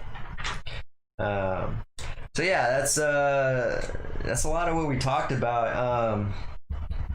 Let me brighten it up, man. I seen some on a lighter note. You've seen them too. We got these little baby bunnies running around in the backyard, in the front yard, right? Mm-hmm. I was watching them today. I was sitting there looking out there was this one little baby bunny. I'm gonna call him a boy. I don't know if he's a boy. He looks like a boy. And of course, there's no way to check unless I go snag him up and look at his genitals. But he was just sitting there. He was just sitting there in the bushes eating grass, and I was watching him the whole time. And he was just eating grass, dude. He just hop around, kick back a little bit, eat grass in front of him, move to another spot, eat grass a little bit. I was like, wouldn't that be crazy to just, and our backyard's kind of overgrown with grass a little bit right now, so wouldn't that be crazy? Could you imagine just being in a field of food that plentiful? Yeah. We got starving people across the world, and this bunny sitting here in the backyard, just everywhere he can He's look. like, it's a fucking feast. I was like, that's interesting, man. I was like, it'd be great. Bunnies got it made, dude. As long as they're in a field of grass, they got everything they want. They don't even have to have jobs. They just eat grass and have sex too. Exactly. I'm like, this bunny is cool. They're cute. I mean, it doesn't, being a human has its perks, but it also has a lot of negative drawbacks. oh yeah, absolutely. But I thought that was interesting that we have all these starving people out here. Which, by the way, I could talk on that regarding animal agriculture as well, and how we can actually kind of work on fixing that problem, but we'll save that for another time. But we got all these starving people, and the bunny's just like, I don't know what the problem is. He's just back here in the grass like, oh, see what you guys are doing wrong here, but like, you guys should just grow some more food. We could totally grow enough food for people too. I know. The problem is money and just being selfish, really. It's money, it's being selfish, and all right, since we're going to dive into a little bit, we're spending too much time with agriculture. We're growing food to feed the animals in the fucking animal agriculture industry. A huge portion of this grown food is going to feed the animals that feed us, which is unnecessary, completely unnecessary. So we could absolutely rectify the starvation and cure the hunger by just not growing food for these animals that don't need to be fed to humans in the first place. We just give the food directly to them. Yeah, definitely fucking up the ecosystem. That's one way. Yeah, absolutely. There's a bunch of layers to that. You want to talk about black and white and what's not black and white? That topic is not black and white. There's so many fucking layers to it, and so much that people might not know about it. And that's one thing I should have did was reference some documentaries. So next time we ever have like a plant-based topic, another vegan topic, we'll reference some of these documentaries that actually were enlightening to me. Oh, by the way, thank you for whoever tuned into the James Aspey review on the last podcast. I know that it was long-winded, and it was a long review, and I know some of you guys probably had your eyes glaze over and you guys checked out, but that was a learning process. So yeah, if you did stick through that, good on you, and I appreciate that. But we'll probably, next time we do a long review like that, we'll break it up into segments so it's easily digestible for that croc brain ears and mine. But yeah, that was I wanted to make sure not to deviate from what he said verbatim, and so but next time, like I said, we'll just have to break it up, so for your guys' sake. Yeah. But yeah, I don't know. The bunnies thing interested me. By the way, they're just back there living life. They're cute. They're cuddly. I just want to grab one and cuddle it. Yeah. It's funny. But yeah, we still didn't get into a panhandling documentary. That was one thing we're gonna have to look into. Oh, I forgot about that. Yeah. Okay. Yeah. So what? I got a question for the viewers. This is just for my own research. Do you brush your teeth in the morning? First, do you brush your teeth in the morning? If you don't, you should. If you brush your teeth in the morning, do you do it before or after you eat breakfast? What about you? Before you eat breakfast? Mm-hmm. That doesn't make sense to me. I'll tell you why. It'll make perfect sense, because when you eat, it softens the enamel on your teeth, and if you brush your teeth too soon after eating, then it'll wear the enamel down on your teeth. I've never heard of that ever. Yeah, it's a fact. I've never heard of that fact. We got to look into that. It's like I need to get enlightened on that. Dentists definitely say don't. You definitely shouldn't do that. I've never heard a dentist. I'm gonna have to ask my dentist that now. Of course, you're gonna hear something different from every dentist. From every dentist, you know. I mean, my dentist is like, I don't even floss. Are you serious? Yeah. Yeah. And I mean, she has good teeth. You're gonna take advice from her. Which dentist? The blonde lady. Are you serious? She didn't say I don't floss. She said I don't floss that often. Is what it was. Interesting. I'm gonna next time I see her and be like, I heard you don't floss very often. See what she says. She didn't seem very ashamed of it. I mean, her teeth look nice, so I mean. Yeah, I mean, your teeth can look nice and you can have underlying problems too, though. So yeah. That surprises me that she said that to you. Yeah. But yeah, you should brush your teeth before you eat. And I know you don't like the taste when you eat, and that's probably why. Yeah, well, no, it just doesn't make logical sense to me. You want to brush, because every time I brush my teeth, you can see all the food that I just ate come out of my mouth. What you could do is you could just rinse your mouth out and floss after you're done eating. Yeah, if in fact I find out that is detrimental to your enamel. Mm-hmm. Of course, my enamel is probably shot by now, so it might not apply to me. Yeah.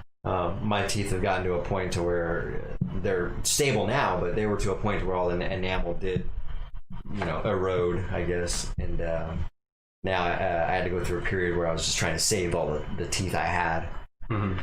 Because, I wasn't much of a flosser. I didn't really brush as much as I used to. That's something I had to learn in my early 30s, basically. I'm still really bad at brushing at night. Yeah, I have to do it before I get too tired. Otherwise, I'm like, fuck it, and I'll just go to bed. Yeah. It's a terrible habit. At the very least, I'll at least just do a quick brush, even just get the toothpaste on there and hit it all. But yeah, honestly, you don't even need toothpaste. I mean, you should use toothpaste, but even brushing without toothpaste is still better than nothing at all, for sure. Absolutely. Because you're still getting shit off your teeth and whatever. If I'm doing the process, there's going to be toothpaste on there. And just for two reasons. It just seems silly not to. And then the other reason is that taste and the refreshing smell and taste gives you that sense of having a clean mouth. Do you use mouthwash? Yeah. Yeah, I use vegan mouthwash, man. It's Hello. Okay. Which is based out of, I want to say Yakima. Really? I didn't know that. Well, they'll be buying their shit. You're gonna get coronavirus. Yeah, I didn't know that. I was like, holy shit, it's a local company. I've been using them for a while. I wonder how that came about, actually. Did they target me, or? I mean, I know about them, too. Yeah, huge variety, too. I would say, though, if I brush my teeth, I can't not use mouthwash, pretty much. It's so easy to use mouthwash. It takes no time at all.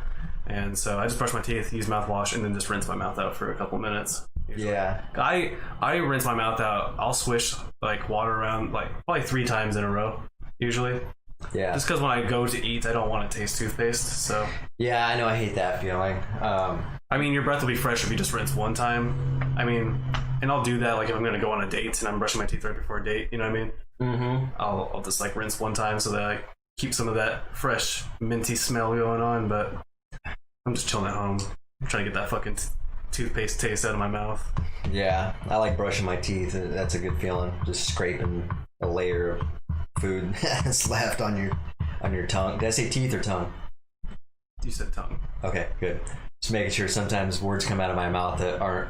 Well, actually, I think you might have said teeth and then tongue. I don't know. Okay. But you're talking about your tongue as well. I was talking about my tongue, yeah. I love brushing my tongue because... Do you have this problem? Can you ever get the back of your tongue fucking clean? Not without puking. I hate that, dude. I'm just like... The back of my tongue bothers me so much because I have a really strong gag reflex, and I fucking... Every time I brush my teeth, I'm like looking at my mouth, I'm like... I really want to get that spot in the back of my tongue, and I always end up gagging. I'm like, damn it. I don't look, man, because probably that's what I would do too. I got a feeling gauge now, a governor. I can feel it. I'm just like, okay, I can't go past that point. Yeah, I just get OCD, man. I just look at it, I'm like, I want it all to be uniformly scraped. You know what I mean? Much respect to those women who are in the adult industry that just don't gag. I was like, whoa, dude. It's like she could brush the back of her tongue, no problem. She's like all the way down her throat. You know, your tongue goes like all the way down. Yeah, I know, that's crazy, huh? Mm-hmm. Yeah, the only reason I knew that is when you see cow tongue. People are eating cow tongue. That shit's like fucking 2 feet long. Yeah. It's like, Jesus Christ. That's disgusting, dude. First time I seen that was in Yakima. Mexican culture likes to eat that. They call it lengua. Yeah. Dude, I can't. I see you see it chopped up. It's got taste buds on it and stuff. Yeah. It's like, ooh. Yeah, like you're making out with a dead cow tongue. Oh, God. There's just nothing appealing about that. Yeah, no. I mean, it's kind of funny, but like there's not... I guess that's even less appealing than muscle, but... Nice. You know what's interesting is people just like talk about meat, but really meat is just muscle. You're just eating the muscles of an animal. Yeah. Which is kind of weird. Yeah. I mean, it is. It's just weird. It is. It's You think absolutely about it that weird. way. It's like the toughest part, too. Mm-hmm. Yeah, for some reason, people go after that muscle. The breast. The breast is like a huge muscle, which is weird because chicken breasts are not like human breasts, which is, you know, or women's breasts rather, Oh yeah. which is, I don't know what you call that. Flubber? Or, I don't know. I mean, Fat? it's a lot of fat. Yeah. Fat? Yeah. Okay. Yeah, it's interesting. Well, we got a few minutes here. I guess it'd be a good time to Flubber. do some. That is just Like went. seafood? Yeah, just went. Whales or something. No, it's just a weird word to describe women's breasts. Like, oh, I got a lot of flubber there. Like Robin Williams and the green slime flubber. Dude, that was a cool movie. I like that movie. Robin Williams has some good ones, man. So yeah, I guess it's a good time to do some rants. Some rant time. First, we'll save the Seattle permitting bullshit for later because I can go on forever about that. But dogs and their homeowners. Here's what I mean. If you have a dog that's slightly aggressive, or potentially, if you had an incident with your dog that has ever gotten aggressive, even one time ever, maybe snipped at you know cousin Sally one time, but you know he didn't actually hurt her, you know he just snipped at her. You should always be aware that that dog is a loose cannon, and you should always never be so relaxed with that dog around humans. So here's an example. I go to do a bid at a homeowner's house. I walk in there. First, most people are pretty nice about telling me about their dogs. You know, we got a couple dogs. You know, is that okay? I'm like, yeah. My first responses to that is, are they friendly? Oh yeah, she says. Yeah, oh yeah, he's friendly. I walk in there. The dog's sitting there minding his own business. He's eating out of and drinking out of his food in the house. He did look at me. He turned and looked at me. Didn't do anything. I proceeded to go out the back to wait for the homeowner to come out so we could talk about this project plan. As I go out there, she's in the house. She left the slider open. The dog comes out. Mind you, this is a big ass dog. Mm-hmm. It's like almost like a Saint Bernard. Looked like it was a mix of a Saint Bernard and something else. Oh jeez. So he's fucking huge. Probably taller than me if he stood up. Mm-hmm. He comes out while she's in the house. So it's just me and this dog for the first time meeting each other in the backyard. He's staring at me for about 3.5 seconds. We make eye contact and I was like, hey buddy. As soon as I say that, he's like, roo, roo, roo, roo, just fucking gets real aggressive and like kind of it does this like he's gonna lunge at me. And I'm just like, whoa, whoa, whoa, dude. Like I had no defense. I had to just sit there and shit in my pants for a second. I was like, just waiting for him to lunge at me and fight off this fucking dog and start Muay Thai kneeing him and shit and anything I can to protect myself. Yeah. And she comes out and she's like, hey, you know, Spike or whatever the fuck his name is, get on in here. And she comes out. I was like, yeah, that didn't seem very friendly. She's like, I don't know what's gotten into him before. Now he never used to be like that. And she started telling me about another instance that happened about prior to me. Yeah. And I was like, are you fucking kidding me? If that ever happens, your dog is not friendly. Do not tell people your dog is friendly, especially when your dog is 200 plus fucking pounds. Yeah. Very disrespectful. Isn't that weird how sometimes some type of dogs will be like that too? They'll look at you, be perfectly fine, and the second you say anything, even if you're saying it in a friendly tone, they get fucking pissed for whatever reason. If dogs have personalities and characteristics, there's no telling how they react to any of that shit. Mm-hmm. And furthermore, they're an animal.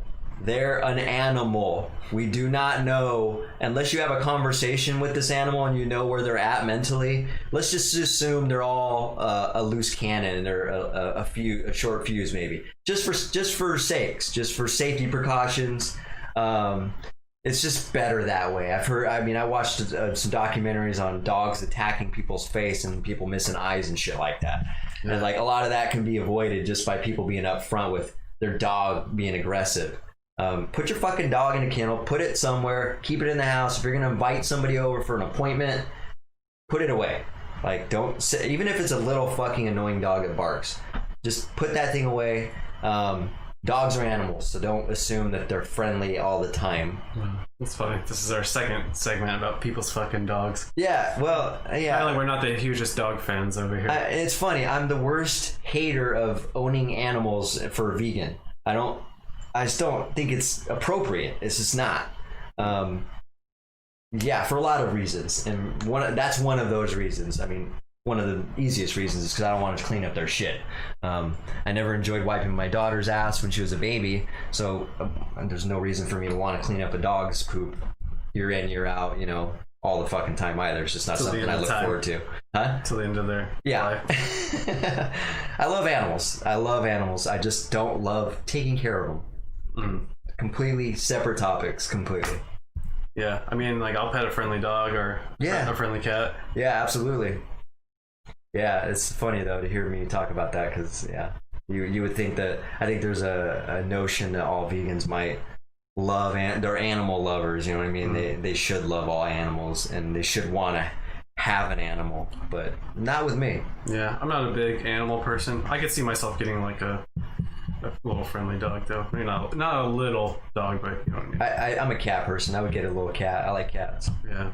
The thing is that if I get a cat, it has to be like an inside cat.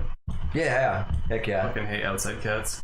Yeah. Not that I get the fleas too. They get fleas. They're a little bit more wild and weird. You know what I mean? Yeah. They'll bring in birds and mice and shit. Yeah, dude. Yeah, fuck that, dude. One little pampered little kitty, nice clean fur and shit, chilling inside. Cats are great, yeah. Well, we've ran out of time. We have come to an end. So with that, we're going to leave you with some links on where you guys can subscribe to us, where you can find us, where you can watch the next episodes. And yeah, why don't you hit them with that, Danny, one last time. Okay, yeah. So yeah, we're on Spotify and Apple Podcasts.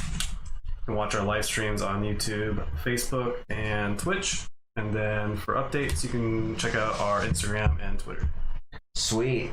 And stay tuned. We're working on trying to get some merch prototypes out. I think I talked about this last podcast. So pretty soon you'll see me and Danny repping some of it on the podcast. Let us know your thoughts. If you want one, if you like it, if it looks whack, just let us know what you think.